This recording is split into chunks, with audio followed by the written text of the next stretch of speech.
Details this morning regarding a Bucksport woman accused of mistreating dogs at her rescue facility.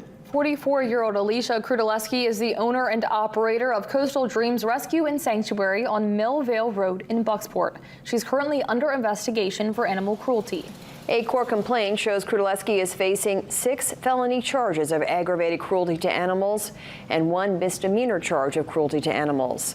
Authorities were called to the sanctuary on July 30th. There they reportedly found animal remains as well as 27 dogs living in poor conditions. An agent with the Animal Welfare Program returned the following day to search the property further. He reported seizing 6 sets of dog remains, which were found in trash bags and crates. Court documents show Krutaleski had gone to the hospital that day with an undisclosed illness.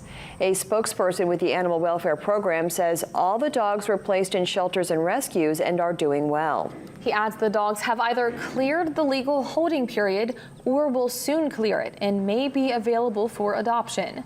TV5 has reached out to Krutaleski for comment, but she has not returned our call. It does not appear Krutaleski has been taken into custody. Social media pages for Coastal Dreams Rescue and Sanctuary now seem to be deleted. You can read the full statement from the Animal Welfare Program on our website and mobile app.